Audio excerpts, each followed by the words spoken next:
Just a very brief word. After a meeting of couples years ago, a man said to me, "Now you priests speak so highly of marriage that very few people nowadays um, find their way to the religious life or the priesthood because they have the fullness. You know, God created them not just one individual, but male and female.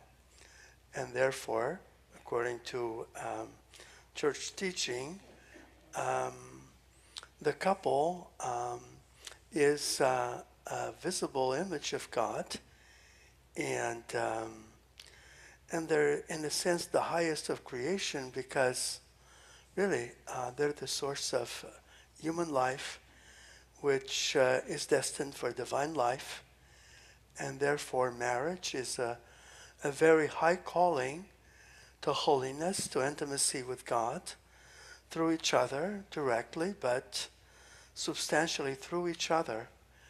The couple reaches, each one of them, holiness of life, unity with God, and therefore, um, why would even think about religious life? And I think the reason can be seen in the gospel today, according to the tradition of the church.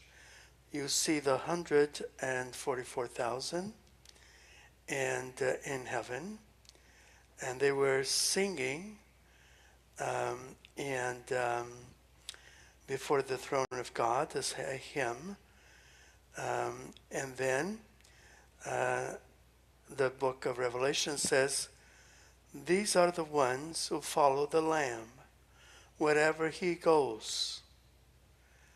They have been ransomed as the first fruits of the human race for God and the Lamb." The church has seen in this little passage the reason for religious life. Those who give up marriage, even though they were perfectly capable of marriage, and giving up marriage because you don't have what it takes is not really what we're talking about here. We're talking about those who fell in love with the Lamb so perfectly, so profoundly. They follow him wherever he goes.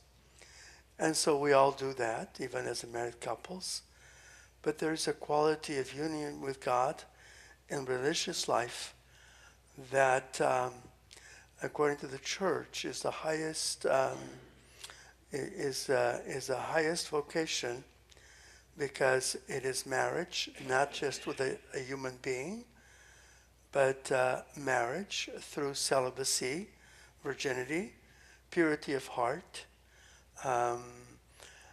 with Jesus himself, in which Jesus already in this life becomes the spouse, and the religious then becomes an example of what the soul is called to be after death, when there's no longer marriage, but marriage with God in heaven. And so marriage is such a high calling to holiness, such a holy state that gives God great holiness, great praise, and great honor. But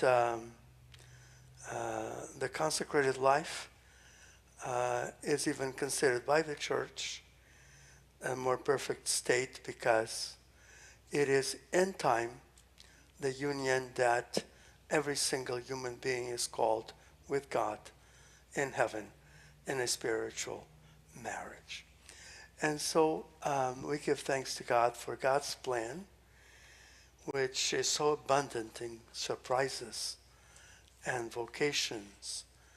And in each vocation, of course, we find the way to God, the way to marriage with him, and different ways that give God glory. And so that's my message this morning.